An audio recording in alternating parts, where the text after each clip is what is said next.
चलिए हम जीएस के जो भी इम्पोर्टेंट क्वेश्चंस कर रहे थे उसको आगे सॉल्व करते बिना टाइम वेस्ट किए।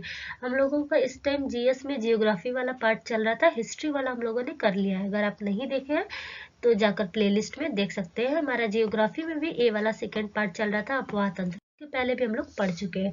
तो चलिए आज के हमारे फर्स्ट क्वेश्चन 21 नंबर के क्वेश्चन से स्टार्ट करते हैं। जो 20 क्वेश्चन है वो ऑलरेडी हो चुके हैं, आप नहीं देखे हैं तो जाकर देख सकते हैं प्लेलिस्ट में। हमारा फर्स्ट क्वेश्चन है, गंगा नदी के दक्षिणी किनारे से मिलने वाली सबसे बड़ी सहायक नदी कौन सी है? बताइए। कहाँ से पूछा है? दक्षिणी किनारे से पूछा है। तो बताइए, कोसी, गंडक, सोन, एक से अधिक या फिर इनमें से कोई नहीं। आप कमेंट बॉक्स में इसके आंसर लिखते रहिए। हम आपको बता देते हैं कि जो सोन नदी है वो क्या करती है? दक्षिणी किनारे से मिलने वाली गंगा से सबसे बड़ी नदी है और ये कितनी है? 780 किलोमीटर है। ठीक है, गंगा की लंबाई आपको पता ही है कि 2525 किलोमीटर है। चलिए नेक्स्ट क्वेश्चन देखते हैं। नेक्स्ट क्वेश्चन हमारा आ रहा है, आप इसको पढ़िए, कमेंट में आंसर करते रहिए, हम आपको आंसर बता देंगे, फिर अपना बैच करा लीजिए। Silent valley is situated in which state? शांत घाटी किस राज्य में स्थित है? West Bengal, Assam, Kerala, more than one या फिर नन ऑफ दिस? इसका आंसर क्या हो जाएगा? इसका आंसर हो जाएगा केरला। क्या हो जाएगा? केरला हो जाएगा। जो केरला है, केरला में क्या है? शांत घाटी, साइलेंट वैली स्थित है। फूलों की घाटी कहाँ है? उत्तराखंड में। याद रखिएगा, फूलों की घाटी भी पूछता है। तो फूलों की घाटी कहाँ है? उत्तराखंड में। और शांत घाटी कहाँ है? केरला में। क्वेश्चन देखते हैं हमारा, Kargil is located on the bank of? जो कारगिल है, कारगिल का युद्ध भी आप सुने होंगे, किस नदी के किनारे पर स्थित है? बताइए। सुरु नदी, झेलम नदी, सिंधु नदी, एक से अधिक या फिर इनमें से कोई नहीं? इसका आंसर क्या हो जाएगा? जो कारगिल है वो सुरु नदी के किनारे है। कहाँ है? सुरु नदी के किनारे। जो कारगिल है सुरु नदी के किनारे पर स्थित है। और इस सुरु नदी क्या है? तो ये सिंधु नदी है। जो सिंधु नदी है ना, इसी की क्या है? सहायक नदी है। तो सुरु नदी क्या है? सिंधु नदी की सहायक नदी है। चलिए नेक्स्ट क्वेश्चन की तरफ बढ़ते हैं। किस नदी के किनारे को पश्चिम बंगाल सरकार टी पार्क के रूप में विकसित करने की योजना है? हुगली, ब्रह्मपुत्र, गंगा, एक से अधिक या फिर इनमें से कोई नहीं? इसका आंसर क्या हो जाएगा? इसका आंसर हो जाएगा हुगली नदी। हुगली नदी को क्या करना है कि टी पार्क के रूप में इनको विकसित करना है। किसको? पश्चिम बंगाल के सरकार को। ठीक है, नेक्स्ट क्वेश्चन देखते हैं।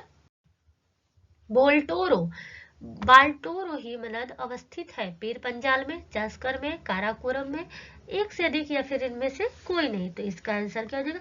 जितने सारे क्वेश्चन है ये सारे पीवाईक्यू है। आप देख सकते हैं कि टीआरडी 3 में 6 to 8 2024 में जो कैंसिल वाला हुआ था पेपर, उसमें पूछा हुआ है।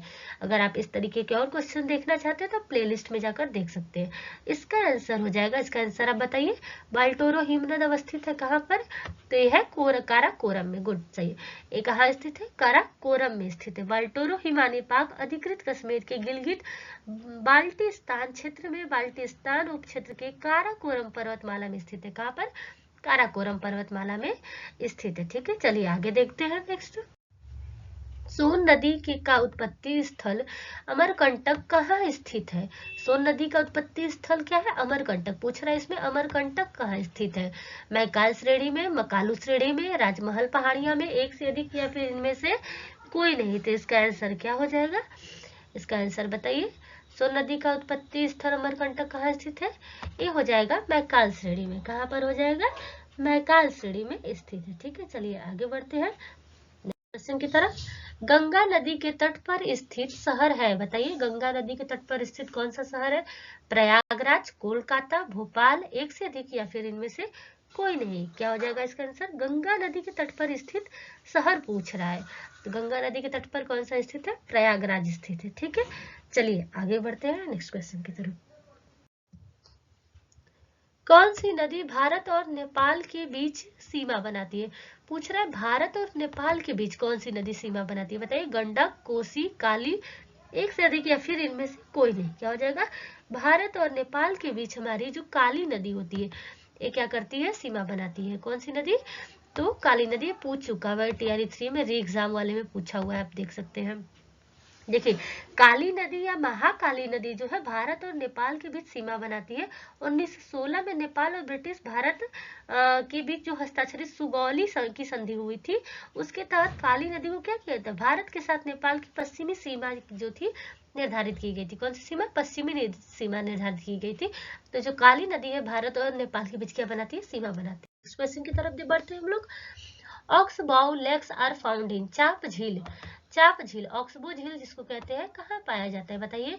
हिमनदों में, नदी घाटियों में, रेगिस्तानों में, एक से अधिक या फिर इनमें से कोई नहीं। इसका आंसर क्या हो जाएगा, जो चाप झील है वो कहाँ पर है, बताइए बताइए। जो चाप झील है ये है नदी घाटियों, रिवर्स वैली में। क्या हो जाएगा, 29 का बी हो जाएगा, नदी घाटियों में पाया जाता है। ठीक है, चाप झील कहाँ पाया जाता है, तो रिवर्स वैली में पाया जाता है, रिवर्स वैली में। नेक्स्ट क्वेश्चन की तरफ बढ़ते हैं। चिनाब नदी अंततः सिंधु नदी में कहां पर मिलती है, बताइए। चिनाब नदी अंततः सिंधु नदी में कहां पर मिलती है, मिथनकोट में, तांदी में, या फिर अहमदपुर में, सियाल, एक से अधिक या फिर इनमें से कोई नहीं। इसका आंसर क्या हो जाएगा, इसका आंसर बताइए। चिनाब नदी अंततः सिंधु नदी में कहां पर मिलती है, तो ये मिलती है मिथनकोट में। क्या हो जाएगा इसका आंसर, मिथनकोट हो जाएगा। चलिए नेक्स्ट क्वेश्चन की तरफ बढ़ते हैं। नेक्स्ट क्वेश्चन हमारा है, निम्नलिखित नदियों में से सबसे बड़ा जल ग्रह क्षेत्र किसका है। सबसे बड़ा जल ग्रह क्षेत्र पूछ रहा है, किसका है, काली नदी का, पोनानी नदी का, पेरियार नदी का, एक से अधिक या फिर इनमें से कोई नहीं। इसका आंसर क्या हो जाएगा, इसका आंसर हो जाएगा निम्नलिखित नदियों में से सबसे बड़ा जल ग्रह क्षेत्र किसका है, तो ये हो जाएगा पोनानी नदी का। किसका हो जाएगा, पोनानी। ठीक है, चलिए नेक्स्ट की तरफ बढ़ते हैं। जो पोनानी नदी है उसको भरतपूजा नदी भी कहते हैं। क्या कहते हैं, भरतपूजा, याद रखिएगा। कोसी मैदान की माध्य समुद्र तल से औसत ऊंचाई है, आपको बताना है कोसी मैदान की जो मध्य समुद्र तल से ऊंचाई कितनी है। 300 मीटर, 150 मीटर, 30 मीटर, इनमें से कोई नहीं, या फिर एक ऑप्शन ही नहीं है। बीपीएससी पीआरई में पूछा हुआ था, बीपीएससी प्री में। ठीक है, तो चलिए बताइए कि 32 का आंसर क्या हो जाएगा, इसका आंसर हो जाएगा 30 मीटर। क्या हो जाएगा, 30 मीटर हो जाएगा। ठीक है, कोसी जो है मैदान समुद्र तल से इसकी ऊंचाई कितनी है, 30 मीटर है। नेक्स्ट क्वेश्चन की तरफ बढ़ते। गंडक नदी का दूसरा नाम है, गंडक नदी का दूसरा नाम क्या है, याद करिए, बहुत इजी क्वेश्चन है। बूढ़ी गंडक या फिर महानंदा, नारायणी, पुनपुन नदी। गंडक नदी का दूसरा नाम क्या है, दीजिए, फास्ट दीजिए आंसर। हाँ, क्या नाम है, नारायणी नदी। इसको क्या कहते हैं, तो इसका दूसरा नाम है नारायणी नाम है। ठीक है, इसका जो उद्गम है वो नेपाल सीमा के पास तिब्बत में समुद्र तल से 7620 मीटर की ऊंचाई पर होता है। ठीक है, चलिए नेक्स्ट क्वेश्चन देखते हैं। हमारा नेक्स्ट क्वेश्चन है, सुवर्ण रेखा नदी निम्नलिखित में से किस गांव के पास से निकलती है, पूछ रहा है। जो सुवर्ण रेखा है वो निम्नलिखित में से किस नदी के पास निकलती है, ओरमांझी, मंदार, हेहर या फिर नगड़ी। इसका आंसर क्या हो जाएगा, इसका आंसर हो जाएगा नगड़ी। क्या हो जाएगा, नगड़ी। नेक्स्ट आपको बताना है, जलप्रपात और नदी के निम्नलिखित जोड़ों में से कौन सा जोड़ा सही सुमेलित नहीं है, याद रखिएगा, नहीं है पूछा है। ठीक है, जोग सरावती, कपिलधरा कावेरी, धुआंधार गोदावरी, उपयुक्त में से एक से अधिक, उपयुक्त में से कोई नहीं। तो देखते हैं कि जोग जो जलप्रपात है, जोग जलप्रपात है सरावती नदी पर, ये तो बिल्कुल सही है। तो फिर नेक्स्ट देखते हैं, जो कपिल धारा है वो कावेरी नदी पर नहीं है, याद रखिएगा, ये नर्मदा नदी पर है। कहाँ पर है, नर्मदा नदी पर, तो ये तो गलत हो गया। उसके बाद जो धुआंधार है ये भी गोदावरी नदी पर नहीं है, ये कहाँ पर है, नर्मदा नदी पर, तो ये भी गलत हो गया। तो पूछा था कौन सा सुमेलित नहीं है, तो ये दोनों हो गया। इसका आंसर क्या हो जाएगा, डी हो जाएगा। ठीक है, ध्यान से देखिएगा, ध्यान से पढ़िएगा, ध्यान से आंसर दीजिएगा। इसका आंसर क्या हो जाएगा, एक से अधिक। ठीक है, चलते हैं नेक्स्ट क्वेश्चन की तरफ। आराम से पढ़िए, जो आपको हार्ड लगता है उसको नोट करते रहिए। पानी हिमनद भारत के निम्नलिखित में से किस राज्य में स्थित है, बताइए। अरुणाचल प्रदेश, हिमाचल प्रदेश, सिक्किम, एक से अधिक या फिर इनमें से कोई नहीं। तो जो लीखा पानी हिमनद है यह अरुणाचल प्रदेश में है। कहाँ पर है, अरुणाचल प्रदेश में है। और ये लीखा पानी दर्रे के पास ही स्थित है। कहाँ पर, लीखा पानी दर्रे के पास स्थित है। ठीक है, चलिए नेक्स्ट क्वेश्चन की तरफ बढ़ते हैं। निम्नलिखित में से कौन सी सहायक नदी ब्रह्मपुत्र से उत्तर दिशा से नहीं मिलती है, आपसे क्या कह रहा है कि उत्तर दिशा में नहीं मिलती है। ठीक है, तो चलिए देखते हैं, सुबनसिरी, बेलसिरी, मानस, एक से अधिक या फिर इनमें से कोई नहीं। इसका आंसर क्या हो जाएगा? देखिए, जो सुबनसिरी है, बेलसिरी है और उसके बाद मानस नदी है, ये तीनों जो है ये ब्रह्मपुत्र से उत्तर दिशा में ही मिलती है। तो पूछ रहा था कौन सी नहीं मिलती है, तो इनमें से सारी मिलती है, तो इसका आंसर क्या हो जाएगा? ई हो जाएगा। ध्यान से सुनिएगा, दिबांग, लोहित, धनसिरी, कामेंग और मानस, तीस्ता, सुबनसिरी जितनी नदियां हैं ब्रह्मपुत्र से उत्तर दिशा से ही मिलती है। ठीक है, नेक्स्ट क्वेश्चन की तरफ बढ़ते हैं। अच्छा, आज के क्वेश्चन जो हमारे इस टॉपिक के थे वो सिर्फ इतने ही थे। नेक्स्ट टॉपिक अब हमारा स्टार्ट होगा, उससे पहले हम देख लेते हैं प्रीवियस क्लास क्वेश्चन। अगर आपने उसका होमवर्क नहीं दिया तो बैड मैनर आपको देना चाहिए था। ठीक है, जो भी क्वेश्चंस आपको होमवर्क में मिलते हैं आप डेफिनेटली उसका रिप्लाई किया करिए। तो पिछले क्वेश्चन में था कि what is the distance between sun and earth, सूर्य से पृथ्वी की कितनी दूरी है। चलिए, अगर आपने नहीं बताया तो अभी बता दीजिए कितनी दूरी है, बताइए बताइए। इसका आंसर था, चलिए हम बता देते हैं, 93 मिलियन। ठीक है, इसका आंसर क्या था? 93 मिलियन था माइल्स।